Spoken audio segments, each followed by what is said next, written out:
You probably know someone who never left their small town, never commuted 2 hours into a city, never wore a suit to an office, and somehow makes more money than half the people you know who did all three. It's not luck. It's not an inheritance.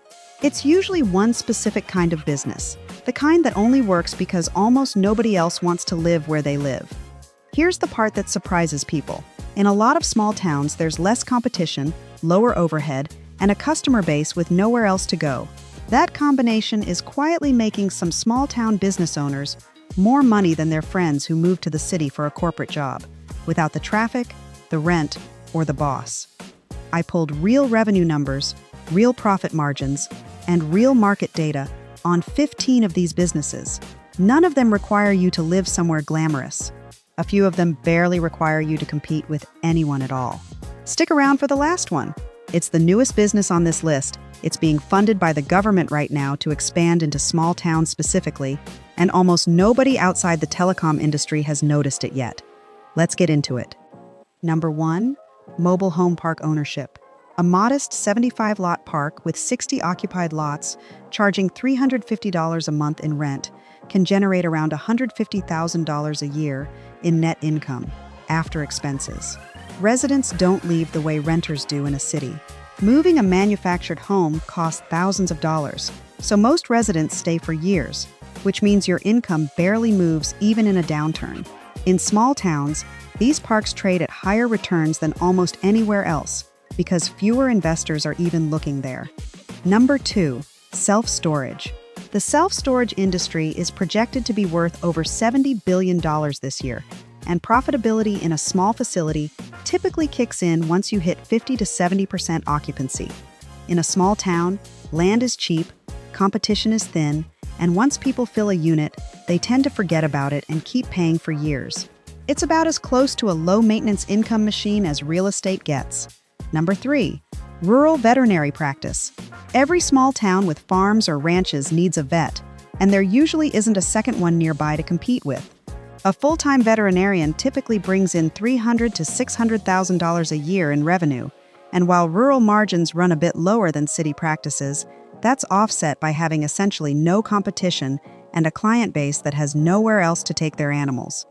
Number 4, the local funeral home. This is one of the most consistent businesses that exists because the demand for it never goes away, no matter what the economy is doing. A small-town funeral home typically brings in $250,000 to $700,000 a year, with net margins between 10 and 20%. Rural funeral homes see fewer services than urban ones, but they also face far less competition, sometimes none at all, within a 50-mile radius. Number 5, licensed childcare. This one might be the most overlooked opportunity on this entire list. Nearly half of young children in this country live in what's officially classified as a childcare desert, and in the most rural areas, that number climbs past 70%. Parents aren't short on demand, they're short on providers. A licensed home daycare or small center in an underserved small town can fill up almost immediately and stay full, because families genuinely have nowhere else to turn. Number 6, farm and small engine repair. Every small town has tractors, mowers, generators, and equipment that break down constantly. And in a lot of rural areas, the nearest qualified repair shop is an hour away. If you can fix small engines and diesel equipment, you're not competing with 5 other shops. You're often the only option within driving distance, which means people wait for you instead of shopping around. Number 7, an independent pharmacy. Rural pharmacy closures have left entire counties without a single pharmacy in reach, and every one of those closures becomes an opportunity for the next person willing to open one. In a town with an aging population and no competitor nearby, an independent pharmacy becomes something closer to a utility than a retail store. People need it constantly, and there's nowhere else for them to go. Number 8, well drilling and septic service. Most small towns don't have municipal water or sewer lines reaching every property, which means wells and septic systems aren't optional. They're the only option. This work requires licensing and specialized equipment, which keeps the competition thin, and it's not the kind of job people can put off. When a well runs dry or a septic system backs up, you get the call that day. Number 9, the local hardware store. Big box stores don't build locations in towns under a few thousand people. which leaves a wide-open lane for a well-run local hardware store. Independent hardware stores in small towns regularly outlast their urban counterparts because they're not just selling supplies, they're the only place in town where someone can walk in and ask a real person how to fix something. Number 10. Small town towing and auto repair. Cars break down everywhere, but in a small town, there's often exactly one shop people call instead of 5. Combine general repair work with a towing contract for the local police department or highway patrol, and you've got a steady baseline of guaranteed income on top of your regular repair business, something a city shop surrounded by competitors rarely gets to enjoy. Now here's where this list shifts. Everything up to this point has served individual households. From here forward, we move into businesses that serve entire local economies, agriculture, energy, and community infrastructure, and the income potential climbs with it. Number 11. A grain elevator or farm supply and feed store. In farming communities, the local feed store or grain elevator isn't optional infrastructure. It's the backbone of how every farm nearby actually operates. Farmers need seed, feed, fertilizer, and a place to sell their grain, often on a schedule dictated by the harvest, not by convenience. Once you're the trusted supplier in a farming county, switching to a competitor an hour away simply isn't practical for most of your customers. Number 12. A small-town gym or fitness studio. This one surprises people, but a well-run gym in a small town with no real competitor can hit strong membership numbers simply because there's nowhere else to go. Without 5 boutique studios splitting the market like you'd see in a city, a single well-located gym can lock in a large share of the town's population as long-term recurring members. Number 13. Propane and heating fuel delivery.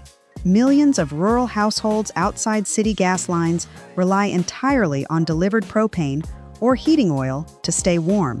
And that demand doesn't fluctuate with the economy, it fluctuates with the weather. Once a household is on your delivery route, switching providers means finding another company willing to drive out to a rural address, which keeps customer loyalty unusually high in this business. Number 14. A rural insurance agency. Every farm, home, vehicle, and piece of equipment in a small town needs insurance, and independent agents who actually know the community tend to keep clients for decades instead of years. Commission renews every single year a policy stays active, and in a small town, trust travels faster than advertising ever could. And now, number 15, the one I told you to remember. It's a rural wireless internet provider. Here's what's happening right now. Big telecom companies have never found it profitable to run fiber cable out to spread out small towns and farmland, which has left millions of rural households stuck with slow or unreliable internet for years. Fixed wireless providers solve this by building a tower and beaming internet to homes within line of sight. No cable trenching required. Average revenue per subscriber for this kind of service is projected to climb to around $80 a month in 2026. Billed every single month like a subscription, with very low customer turnover because there's often nowhere else for that household to get reliable service. Here's why this one matters more than everything else on this list.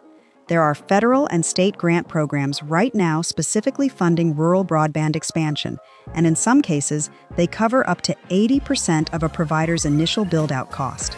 You're not just entering a business with weak competition. You're entering one where the government is actively paying part of your startup cost to go do it. Here's the thing about every single business on this list. None of them work because the town is exciting. They work because the town is underserved. Every one of these businesses exists at the exact spot where demand never left, but supply quietly did, whether that's a pharmacy that closed, a vet who retired, or an internet provider that never bothered to show up in the first place. Most people chase opportunity toward crowded cities because that's where they assume the money is. But crowded means competition, and competition eats margin. A small town with one gym, one pharmacy, one vet, and one internet provider isn't a town with less opportunity. It's a town where the opportunity already has your name on it because nobody else wanted to move there to take it. You don't need to start all 15. Pick the one that matches a skill you already have or a town you already know well, and go find out what that community is actually missing. Not the biggest opportunity, just the one that's sitting closest to you.